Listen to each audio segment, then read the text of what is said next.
Chapter 15. Ya Wang and Xing Xing lay stretched out on the ground behind a house at the very edge of town. The dry rice stalks that Ya Wang had bought from a farmer cushioned their bones. Ya Wang snored in his sleep. 2 ropes went around the cart that held his medicines. The end of one was tied around Ya Wang's wrist, and the end of the other was tied around Sheng's neck. If anyone should try to disturb the cart in the night, Ya Wang and Sheng would jump up and defend it. That's why the man slept with his worn hemp shoes on. It was mid-month, and the bright moon lit up everything. The house was surrounded by cassia trees, the shadows of which spread into a very fine pattern. Cassia trees can have golden red blooms or moonlight white blooms. Xing Xing knew this, but in the almost coolness of the night light, these blooms appeared the gray pink of wet tongues. The wind rose and the shadows stirred. Xing Xing reached out and rubbed Sheng's side. The dog, too, was still awake, his eyes glistening in the night. He gave a contented grunt in acknowledgment of her hand.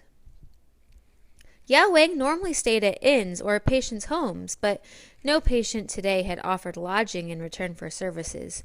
And when the innkeeper had requested extra money for Xing Xing, the girl had told the doctor that she didn't want him to pay for her, and that she would gladly sleep outdoors, especially if she could take Sheng with her. After all, being beholden to a man in an inn-room was a situation any girl should avoid, no matter how honorable the man might appear. Ya Wang had responded that sleeping outdoors would be refreshing and a good change, and Sheng needed that every now and then. So they wound up here. Xing Xing's stomach was fuller than it had been at the funeral feast after father's death. The 3 of them, man, girl, and dog, had shared a whole roast duck, feet and head included, and finished it all off with steaming, gluttonous rice cakes. Every time she went to open her sack to show Ya Wang the green dates and to explain Wei Peng's problems, the doctor had hushed her. He said that a good meal, a day's rest, and time would lead her to tell the whole truth.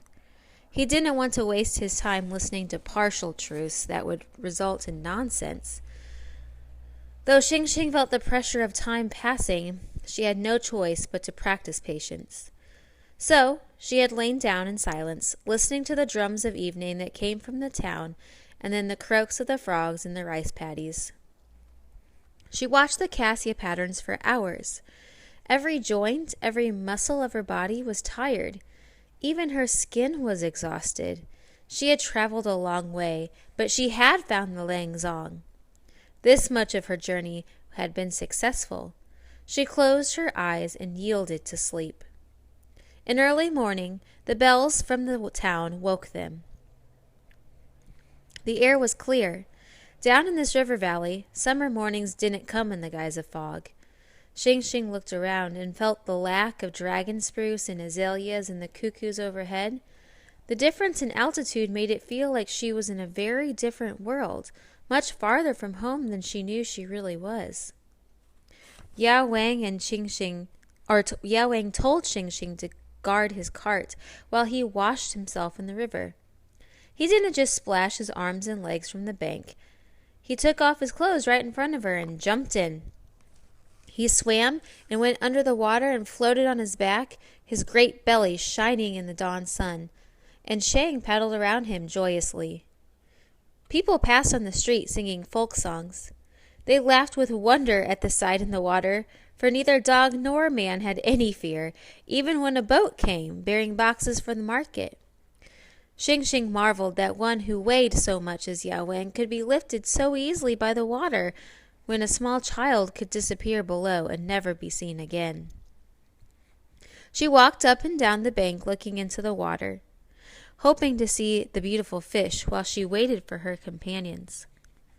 When Ya Wang was ready, they wandered over to a side street where people sold food they cooked outside. boiled or steamed or fried in a wide curved pan that people in Xing Xing's village used only for drying grains. They stood up eating bowls of rice floating in bean curd whey, white rice of the quality Xing Xing only had on holidays. They ate fried dumplings filled with pork liver. They ate fried bread with sugar sprinkled on top. Shang ate everything Yao Wang ate, just as though the dog were a person. Then they walked into the square where Xing Xing had found Yao Wang the day before. Patience came. Patients came quickly, spluttering loudly about their health problems. While Yao Wang tended to them, Xing Xing took a jar from his cart and looked it over. Unlike the jars in Master Tang's house, the name of the medicine was not fired under the glaze of the vessel. Instead, it was written on top in ink, and the writing on this jar was unpleasing. In fact, it was even ugly. The writing on the other jars was just as bad. At the end of every label was the character for tiger, which was supposed to ward off misfortune.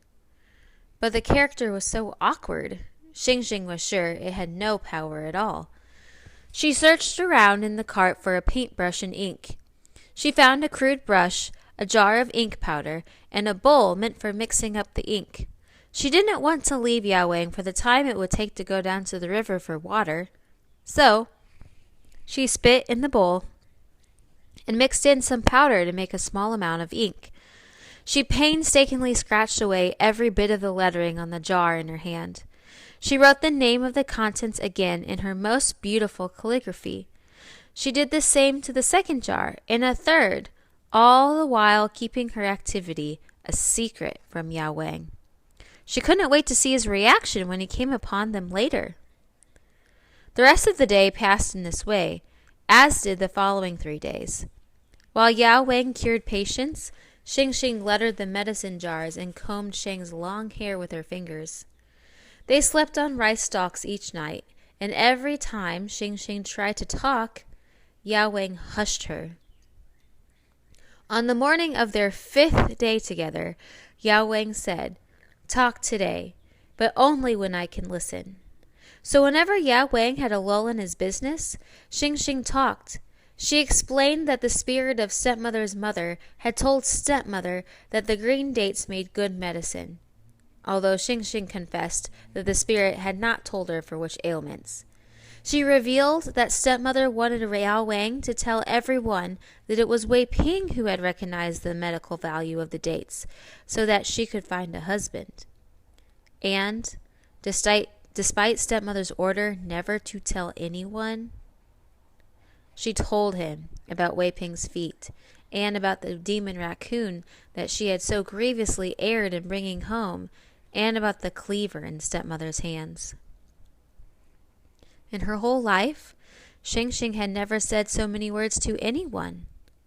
Yao Wang had been right about the effects of food and sleep and time. Xing Xing told the whole truth, and she loved telling it. The telling made her feel energized and strong and ready for anything. Yao Wang made no comment as Xing Xing talked.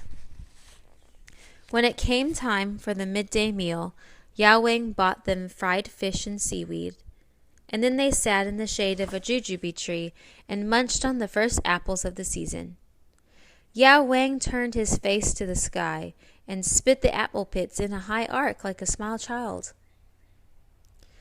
"I am a fat man," he said. There was nothing to say in response to that. "I wander from village to village as a Langzong must, but I cannot walk on my own like a skinny man. Instead, I take whatever rides offer themselves. It is not a simple thing with a dog in a medicine cart." Yao Wang finished his apple and wiped his mouth with the back of his wrist. "People need my services, and a girl your age understands that surely." Xing Xing was not sure where this line of thought was leading, but it made her stomach tumble and worry. "Well, my sister needs your services." "I use alchemy for longevity. I call on male and female spirits to protect inner organs of humans. I exorcise demons by saying spells in 2 different Indian languages. I draw on astrological calculations so that I can use acupuncture to its greatest efficiency. My patients need me, pretty Xing Xing. I am cheap, effective, and convenient. What would they do without me? Maybe exorcism would help Wei Ping, said Xing Xing. You will make someone a persistent wife. Yao Wang gave a closed-lipped smile as he shook his head. There are always more patients in the next village.